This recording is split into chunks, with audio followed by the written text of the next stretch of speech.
అందరికీ నా నమస్కారాలండి. 7వ తరగతికి సంబంధించి యూనిట్ 8 ఏదైతే ఉందో a homage to our brave soldiers. ఎవరైతే ధైర్య సాహసాలు కలిగినటువంటి సైనికులకి గుర్తుంచుకోవడం, గుర్తించడం, గుర్తు చేసుకోవడం, అలానే వాళ్ళకి నివాళులు అర్పించడం. దీనికి సంబంధించి మనకి టెక్స్ట్ బుక్‌లో టోటల్ లెసన్ అనేది ఉంది. దాని గురించి మనం చర్చించాం. ఇప్పుడు ఏందంటే జస్ట్ సమ్మరీ. ఏందంటే మొత్తం పాఠ్యాంశం చాలా పెద్దది. దాన్ని మనం షార్ట్‌గా తెలుసుకోవడానికి ప్రయత్నిద్దాం. అసలు ఏంటి ఇది? ఎట్లా స్టార్ట్ అయిందంటే, సౌమ్య రైట్స్ టు ఆనంద about her visit to national war memorial in Delhi. యాక్చువల్‌గా సౌమ్యకి ఏందంటే వాళ్ళ స్కూల్‌లో ట్రిప్ ఉంటుంది. ఆ ట్రిప్ కోసం ఎడ్యుకేషనల్ ట్రిప్ అనమాట. ఎక్కడికంటే ఢిల్లీకి. నేషనల్ వార్ మెమోరియల్ దగ్గరికి తీసుకువెళ్తారు సౌమ్యని. సౌమ్య అక్కడ ఉన్న విశేషాలన్నీ చూసి ఏం చేస్తుందంటే ఆనందాకి ఉత్తరం రాస్తుంది. Shares her reflections on sacrifices made by Indian soldiers for the country.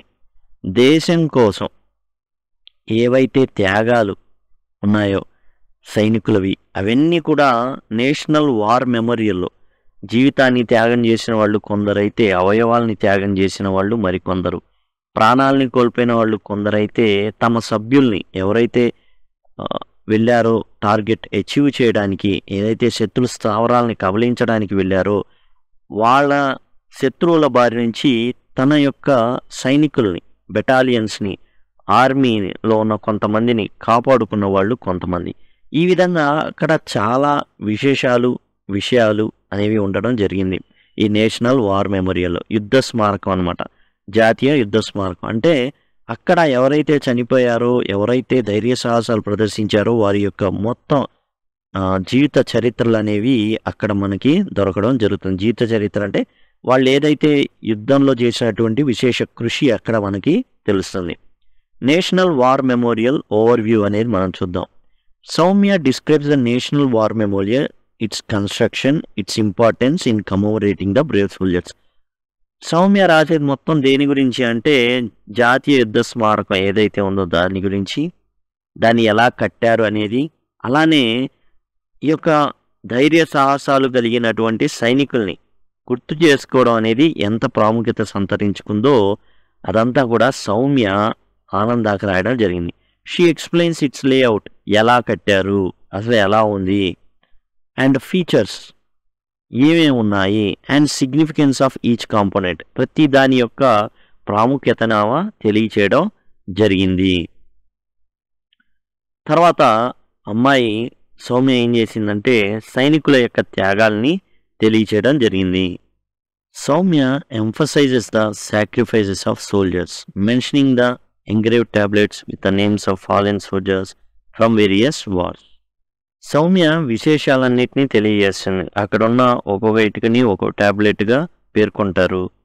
ఆ కట్టిన వాటి మీద ఏంటంటే సైనికుల పేర్లు ప్రతి ఇటుక మీద రాసి ఉంటాయి. ఆ సౌదానికంటే భారతదేశం లాంటి ఒక దేశం నిలబడిందంటే దానికి కారణం సైనికులే.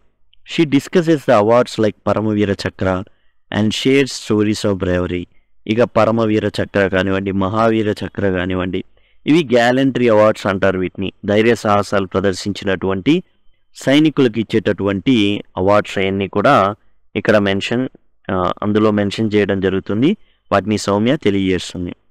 అమర్ జవాన్ జ్యోతి గురించి చెప్తుంది Soumya describes Amar Jawan Jyoti an eternal flame representing soldier sacrifices. Soumya Amara Jawan Jyoti గురించి చెప్తుంది. ఏంటంటే ఇది ఎప్పుడు కూడా వెలుగుతూనే ఉంటుంది. 24 గంటలు వర్షం పడిన, తుఫాన్లు వచ్చిన, భూకంపం వచ్చిన, ఇక సంవత్సరం మొత్తం వెలుగుతూనే ఉంటుంది. కారణం ఏంటంటే దీనికి గ్యాస్ సప్లై కానీ ఇవి కానీ ఇవ్వడం అనేది జరుగుతుంది, ఇంధనం అనేది. దాంతో అది వెలుగుతూ ఉంటుంది. ఇది ఒబేలిస్క్ మాదిరిగా ఉంటుంది. అంటే ఈ విధంగా పొడుగ్గా ఇదిగోండి ఈ రకంగా ఉంటుంది. కిందేమో వెడల్పుగా ఉంటుంది. పైకి వచ్చేసరికి ఏమో దాని యొక్క తగ్గుతుంది అనమాట. వెడల్పు అనేది తగ్గడం జరుగుతుంది. కింద ఈ భాగంలో ఎక్కడో ఆ వెలుతురు అంటే ఆ దీపం అనేది వెలుగుతూ ఉంటుంది ఎప్పుడు 24 గంటల పాటు. ఈ నేషనల్ వార్ మెమోరియల్ ఏంటంటే ఇది మెయిన్ సెంటర్. అసలు మధ్యలో ఇది ఉంటుంది. చుట్టూరు ఏంటంటే సర్కిల్స్ ఉంటాయి. ఈ సర్కిల్ ఒక్కొక్క సర్కిల్ చాలా వెడల్పు ఉంటుంది. పొడవు ఉంటుంది, వెడల్పు ఉంటుంది. అక్కడ ఒక్కొక్క సర్కిల్‌లో ఒక్కో రకంగా.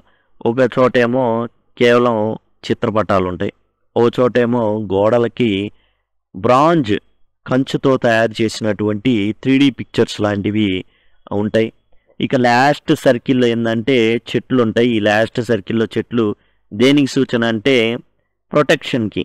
అంటే రాబోయే ప్రతి దాన్ని కూడా మేము కాపాడుతాం భారతదేశాన్ని అని సూచించడానికి చివర్లో చెట్లుంటాయి. అది ఒక్కొక్క సైనికుడి యొక్క ప్రతిజ్ఞ అనమాట. దేశాన్ని కాపాడతాననేసి ఆ చెట్లు డినోట్ చేస్తూ ఉంటాయి. ఈ విధంగా ప్రతి సర్కిల్‌లో కూడా ఒక సర్కిల్‌లో వచ్చేసి కేవలం సైనికుల పేర్లు విత్ గోల్డెన్ లెటర్స్ బంగారు రంగులో వాళ్ళ యొక్క పేర్లు అనేవి లిఖించబడి ఉంటాయి. మోరల్స్ ఇలాంటివి ఉంటాయి. ఇదేమో మధ్యలో ఎగ్జాక్ట్‌గా మధ్యలో ఉంటుంది. ఇక సర్కిల్స్ ఆఫ్ మెమోరియల్ గురించి కూడా చెప్పడం ఇప్పుడు మనం చెప్పుకున్నది. Soumya details of 4 concentric circles of the memorial each symbolizing different aspects like immortality, bravery, sacrifice and protection. మనం చెప్పుకున్నామే ఇక్కడేమో అమర జవాన్లు ఎవరైతే ఉన్నారో వాళ్ళ యొక్క జీవితాలు లేకపోతే వాళ్ళ యొక్క ప్రశంసా పత్రాలు ఏవైతే ఉన్నాయో అవన్నీ కూడా ప్లేస్ చేయబడి ఉంటాయి ఓ దాంట్లో. తర్వాత బ్రేవరీ, కొంతమంది చాలా ధైర్య సాహసాలతో కాపాడుకుంటారు వాళ్ళ ఎవరైతే బెటాలియన్లు ఉన్నారో వాళ్ళకి సంబంధించిన జీవిత చరిత్రలు కానివ్వండి, త్యాగాలు చేసినవి కానివ్వండి. చివరిలో ప్రొటెక్షన్, ఇక మీద ఇంకా కాపాడుతామని చెప్పేసి ఆ యొక్క దాంట్లో ఏంటంటే చెట్లు అనేవి ఉంచబడినాయి. సౌమ్యాస్ రిఫ్లెక్షన్, సౌమ్య ఏమనుకుంది అంటే ఒక్కొక్కళ్ళు ఒక్కో దాన్ని చూస్తే ఒక్కోలాగా ఫీల్ అవుతారు. Soumya shares her emotional experience and expresses the impact of the visit on her. చూసినప్పుడు ఎలాంటి ప్రభావం తన మీద ఉందో ఆనందానికి తెలియజేస్తుంది. She mentions her plans to make presentation on major Padmapani Acharya story.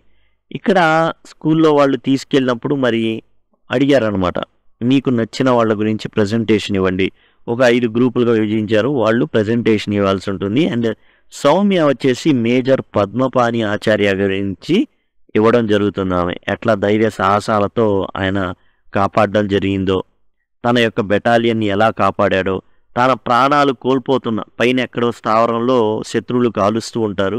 ప్రాణాలు లెక్క చేయకుండా పద్మపాణి ఆచార్య గారు ఏం చేశారంటే ముందుకు వెళ్ళిపోయి తాను షీల్డ్గా నిలబడి కాల్పులు జరుపుతూ వాళ్ళ మీదకి గ్రెనేడ్లు విసురుతూ తన యొక్క బెటాలియన్ ఎవరైతే ఉన్నారో వాళ్ళందరినీ కాపాడుకోవడానికి ప్రయత్నించారనమాట.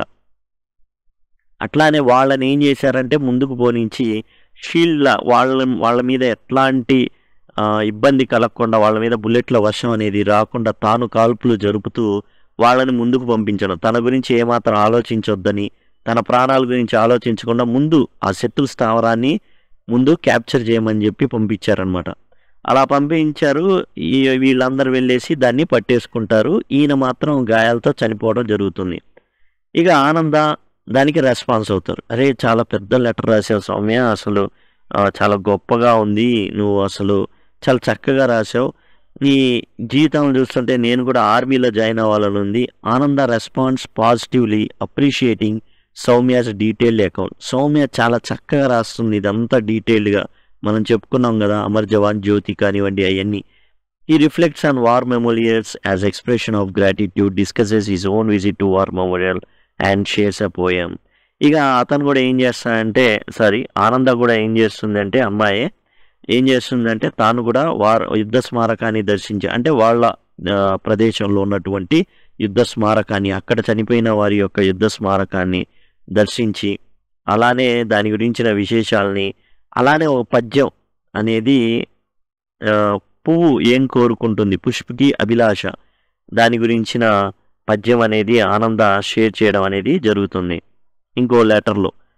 ఇక ఈ వార్ మెమోరియల్ గురించి కనుక మనం చూసినట్లయితే ఇది 40 ఎకరాల విస్తీర్ణంలో ఇండియా గేట్ అనేటటువంటి ప్రదేశానికి దగ్గరగా ఉంటుంది. ఇండియా గేట్ ఏంటంటే ఒక గేట్ ఉంటుందండి. ఆ గేట్ మీద ఎవరైతే చనిపోయారో సైనికుల పేర్లు ఉంటాయి.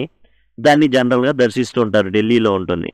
అయితే భారతీయ జనతా పార్టీ వీరు ఏం చేశారంటే వాళ్ళ మేనిఫెస్టోలో చేర్చారు, మేము సైనికులకి గొప్పగా వాళ్ళ త్యాగాన్ని గుర్తు చేసుకుంటూ ఒక కట్టడాన్ని కడతామనేసి చెప్పడం జరిగింది. దాని ప్రకారంగా ఏంటంటే ఇండియా గేట్కి దగ్గరలోనే 40 ఎకరాలలో ఈ నేషనల్ వార్ మెమోరియల్ని కట్టడం అయితే జరిగింది. ఇందులో ఉన్న ముఖ్యమైన ఏంటంటే ఒబేలిస్క్. ఇది అమర్ జవాన్ జ్యోతి ఉంది చూసారా, ఈ అమర్ జవాన్ జ్యోతి ఏదైతే ఉందో దాన్ని కట్టడం జరిగింది. మెయిన్ సెంటర్ పాయింట్ ఇదే అని అనమాట, ఈ అమర్ జవాన్ జ్యోతి. ఇక్కడ ఏంటంటే వెలుగుతూ ఉంటుంది దీపం అనేది, అమర్ జవాన్ జ్యోతి. దాని చుట్టూరా 4 సర్కిల్స్ మనం ఆల్రెడీ చెప్పుకున్నాం. ఈ సర్కిల్స్లో ఒక గ్యాలరీలు కానివ్వండి, వాళ్ళ యొక్క ఫోటోలు కానివ్వండి, ఇవన్నీ ఉంటాయి. ఆ సర్కిల్స్ అమర చక్ర అని, వీరతా చక్ర అని, త్యాగ చక్ర, రక్ష చక్ర, ఈ విధంగా ఏంటంటే ఈ ఏదైతే సర్కిల్స్ ఉన్నాయో ఒక్కొక్క దానికి ఒక్కొక్క పేరు పెట్టి ఏంటంటే పరమవీర చక్ర అంటే చనిపోయిన తర్వాత అవార్డులు ఎవరికైతే వచ్చినాయో వాళ్ళ యొక్క ఫోటోలు, గ్యాలరీలు, అలానే మొరల్స్ ఇవన్నీ పెట్టడం అయితే జరిగింది. దీని యొక్క అసలు ప్రాముఖ్యత ఏంటంటే సైనికుల్ని జ్ఞాపకం చేసుకోవడం. వాళ్ళు ఒక్కొక్క ఇటుక మీద ఒక్కొక్కళ్ళ పేర్లు అనేవి రాయడం అనేది జరిగింది. అమర్ జవాన్ జ్యోతి మనం ఆల్రెడీ చెప్పుకున్నాం, ఇది ఎప్పుడు వెలుగుతానే ఉంటుంది. ఇది ఇండియా గేట్ దగ్గర ఉండేది ముందు. దీనిలో భాగంగానే ఇండియా గేట్ దగ్గర ఏంటంటే ఒక తుపాకీను, హెల్మెట్ అనేది ఉండిద్ది. అవి కూడా ఏం చేశారని ఉంటుంది ఇండియా గేట్ దగ్గర. ఈ జవాన్ జ్యోతి ఏదైతే ఇండియా గేట్ దగ్గర ఉంటుందో దాన్ని కూడా తీసుకొచ్చి ఈ నేషనల్ వార్ మెమోరియల్లో కలపడం జరిగింది. ఈ అమర్ జవాన్ జ్యోతి అనేది ఏంటంటే అమరులు వాళ్ళు నిత్యం కూడా బ్రతికే ఉంటారు, మనం వాళ్ళని గౌరవించుకోవాలని చెప్పేసి ఈ అమర్ జవాన్ జ్యోతి ఉంటుంది. వీటి చుట్టూరా కూడా సర్కిల్స్ ఉంటాయి. సర్కిల్స్ అంటే ఏదో వృత్తాలు గీసి చిన్న చిన్న ప్రదేశాలు కాదు, చాలా దూరాలు ఉంటాయి. అయిందంటే సర్కిల్ లాగా ఉంటాయి అన్నమాట. ఒక చక్ర వ్యూహం ఎట్లా అయితే ఉంటుందో దాన్ని డినోట్ చేస్తూ అమర్ చక్ర. ఇదేంటంటే ఈ అమర్ జవాన్ జ్యోతికి చాలా దగ్గరగా ఉండేది. అమరులైన వాళ్ళు అంటే చనిపోయిన వాళ్ళు ఎవరైతే ఉన్నారో వాళ్ళకి సంబంధించిన గ్యాలరీస్ అవన్నీ ఉంటాయి. తర్వాత వీరత చక్ర, రెండో చక్రం. ఇది సర్కిల్ ఆఫ్ బ్రేవరీ, ధైర్య సాహసాలు ప్రదర్శించిన వాళ్ళకి ఇచ్చేటటువంటి ప్లేస్ అన్నమాట. ఇందులో వాళ్ళ యొక్క బ్రాంజ్ మ్యూరల్స్, కంచుతో చేసినటువంటి గోడకి ఉండేటటువంటి యుద్ధానికి సంబంధించినటువంటి సన్నివేశాలు ఇవి. ఈ వీరతా చక్రాలు ఏముంటాయంటే ఆ ప్రదేశంలో గ్యాలరీలు, మ్యూజియము ఈ విధంగా ఉండిద్దండి ప్లేసు. మనం ఇట్లా వెళ్ళి ఇలా నడుచుకుంటూ రావాల్సి ఉంటుంది. ఆ ప్లేస్లో ఏముంటాయి చూడదగ్గవి అంటే బ్రాంజ్ మ్యూరల్స్, గోడలకి పెద్ద పెద్ద ఎత్తులో ఏంటంటే 3D టైప్లో కంచుతో చేసినటువంటి ఉంటాయి. ఆ బొమ్మలు అనేవి ఎట్లా మన వాళ్ళు ఎలా పోరాడారు ఆ సన్నివేశంలో, యుద్ధ సన్నివేశంలో దాన్ని డిపిక్ట్ చేస్తూ ఉంటుంది. Tyag Chakra, circle of sacrifice, walls of honour with granite tablets. మనం చెప్పుకున్న ఒక్కొక్క ఇటుకని ఒక ట్యాబ్లెట్గా భావిస్తూ ఉంటారు. దాన్ని సర్కిల్ ఆఫ్ సాక్రిఫైస్, ఎవరైతే దేశం కోసం ప్రాణాలని త్యాగం చేశారో, ఎవరైతే తమ సైనికుల్ని కాపాడుకోవడానికి ప్రాణాలు వదిలారో వాళ్ళందరికీ కూడా అక్కడ ప్లేస్ చేయబడతాయి. తర్వాత ఏంటంటే వాళ్ళ బొమ్మలు ఉంటాయి, లేకపోతే వాళ్ళ పేర్లు గోల్డెన్ కలర్లో రాసి ఉంటాయి. ఈ విధంగా ఉండడం జరుగుతాయి. రక్ష చక్ర అండ్ చివర్లో ఏదైతే రో ఆఫ్ ట్రీస్, అన్ని చెట్లు ఉంటాయి. ఇది దేనికి అంటే సేఫ్టీ అగెయిన్స్ట్ థ్రెట్స్, మేము నిలబడతాం ఎలాంటి ఆపద రాకుండా అని చెప్పడానికి అనమాట. ఇదండి టోటల్గా homage to our brave soldiers సారాంశం. ఇది టోటల్గా దీని గురించి చర్చించడం జరిగింది కదా. మిగతా పాఠ్యాంశాలు కూడా కావాలంటే మీరు సింపుల్గా డిస్క్రిప్షన్లో లింక్ ఉంటుంది, ఐ కార్డ్స్ అనేవి వస్తూ ఉంటాయి. ఎండ్ స్క్రీన్స్ మీరు ఇంకో 5 సెకండ్స్ అయినట్లయితే ఎండ్ స్క్రీన్స్ కనబడతాయి. లేకపోతే సింపుల్గా మీరు కామెంట్ సెక్షన్లో కనుక లింక్ అని కనుక అడిగినట్లయితే లింక్ అనేది ప్రొవైడ్ చేయడం జరుగుతుంది. ఏ క్లాస్ లింక్ కావాలంటే 7 లింక్ అంటే 7th క్లాస్కి, 8th లింక్ అంటే 8th క్లాస్కి ఇవ్వడం జరుగుతుంది. అట్లా కాకుండా 9th లింక్ అంటే 9th క్లాస్, ఆ విధంగా ఇవ్వడం అనేది జరుగుతుంది. కాబట్టి దయచేసి కామెంట్ సెక్షన్లో అడిగినట్లయితే రిప్లైగా వీటిని పంపిస్తాను. Thank you, thanks a lot.